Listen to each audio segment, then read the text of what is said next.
जय श्रीमन नारायण।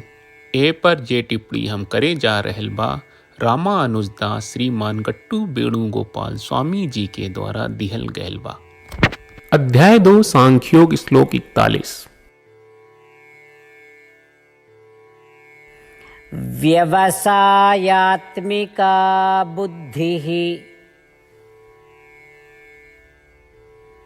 एकेह कुरुनन्दन बहुशाखा हि अनन्ताश्च बुद्धयः अव्यवसायिनाम्।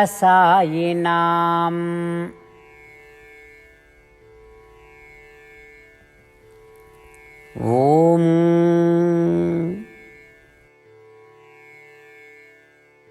गीताचार्य श्री कृष्ण परमात्मा अर्जुन समेत हमनी सभी के उपनिषद के सार और ब्रह्म विद्या के शिक्षा दे रहल बानी।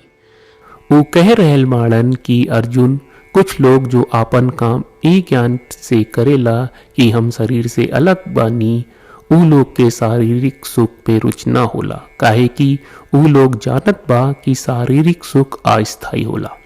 शरीर ही एक दिन नष्ट हो जाई और एकरा से जुड़ल कौनो सुख के इच्छा के कौनो मतलब ना होई। जे लोग हम शरीर से अलग बानी के ज्ञान के साथ काम करेला, ऊ आत्मा के अनुभूति और मोक्ष के शाश्वत आनंद की इच्छा के साथ काम करेला। उनकर बुद्धि ठोस और मजबूत बा। उनका लगे खाली एक लक्ष्य बा, आत्मा के एहसास और मोक्ष की प्राप्ति। हम शरीर से अलग बानी के ज्ञान के साथ भी कुछ लोग ऐसन बा जे विभिन्न अन्य फल की इच्छा करेला। उ लोग के बुद्धि स्थिर न होला, काहे कि उनकर इच्छा एक परिणाम से दूसर परिणाम में भटकत बा। श्री कृष्ण परमात्मा हमनी के समझा रहल बाड़न कि शरीर से अलग बानी के ज्ञान वाला दो प्रकार के लोग होखेला। पहला प्रकार के लोग के मात्र एक लक्ष्य होखेला और दूसरे प्रकार के लोग के लक्ष्य हर रोज अलग अलग और बदलत होखेला। भगवान हमी के वो दोनों प्रकार के लोग में अंतर समझा रहल बाड़े। इस श्लोक के माध्यम से जो संदेश आ पाठ हमनी के समझे का चाही और उका पालन करे के चाही, उ ई बा कि हमनी के खाली एगो लक्ष्य के ध्यान में रखे के चाही और ओ लक्ष्य पर आपन बुद्धि मजबूती से टिकावे के चाही। श्रीमद् भगवत गीता का पूरा सार श्री कृष्ण परमात्मा ने अध्याय 18 के श्लोक 65 से 70 में 8 काम करे खातिर दिले बाड़े। श्री कृष्ण कहले, हम ओ लोगन से प्रेम करनी जो लोग इन 8 बातन के मान तारे। हम ओ भक्तन के हर तरह से रक्षा करब। श्री कृष्ण परमात्मा के द्वारा बोलल गईल संपूर्ण भगवत गीता सुनला के बाद अर्जुन कहले, करिष्ये वचनम त्वा, जेके मतलब बा, कृष्ण मैं उही करब जौन आप कही। यही कारण बा श्री कृष्ण अर्जुन के हर तरह के सफलता आ विजय प्रदान करेले। आई परमात्मा के आपन व्रत देई कि हमनी के ये 8 गौ कर्म के पालन करी जा। ई वचन परमात्मा के देवे से बड़न कौनो पूजा तपस्या यज्ञ नहीं। हम 8 प्रण कहब जौन हमनी के करे के चाही। आप सब कृपया इन्हन के आपन दिमाग और दिल में सोची। श्री कृष्ण के आपन वचन देवे के ई तरीका में हमनी सबकी कल्पना करे के चाही कि श्री कृष्ण का चेहरा खुशी से चमकत बा और खुशी के एहसास करत बा। जय श्रीमन नारायण। यहाँ हमनी के 8 वादा बा। हमनी के पहला वादा, हे श्रीमन नारायण, आपका निर्देश के मुताबिक हम हमेशा तोहार ध्यान करब और तोहार बारे में सोचब। हमनी के दूसरा वादा, हे श्रीमन नारायण, आपका सलाह का अनुसार हम हमेशा आपका भक्त रहब। हमनी के तीसरा वादा, हे श्रीमन नारायण, हम आपन सब काम तोहरा सेवा के रूप में और तोहरा संतुष्टि खातिर करब।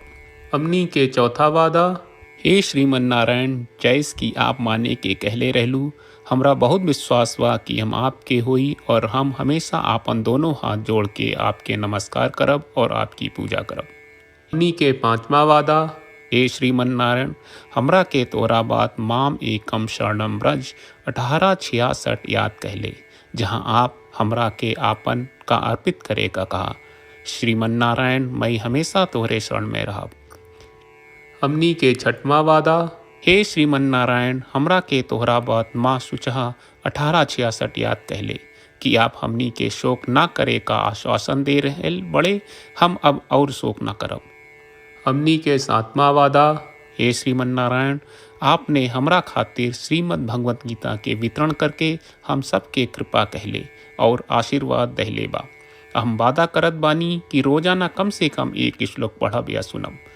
हमनी के 8वां वादा, हे श्रीमन नारायण, आप गीता के पूरा मानवता तक ले गयलू। हम गीता में आपके दिव्य वचन के उन भक्तन तक पहुँचावे के प्रयास करब जे गीता से अपरिचित बा। हे श्रीमन नारायण, हम उई करब जौन तू करे का कहब। हम ऐसन व्यवहार करब जैसन आप चाहत बानी और हम खाली आपका खातिर काम करब। श्रीमन नारायण के रोज आपन वचन देहल कि हम ओइस करब जैस आप कहत बानी, ई अपने आप में बड़न पूजा बा। श्रीमन नारायण, करशे वचनम त्वा। श्रीमन नारायण, हम तोरे निर्देश के मुताबिक काम करब। सर्वम श्री कृष्ण अर्पणम अस्तु। जय श्रीमन नारायण। व्यवसायात्मिका बुद्धिः एकेह कुरु नन्दन बहुशाखा हि अनन्ताश्च बुद्धयः अव्यवसायिनाम्।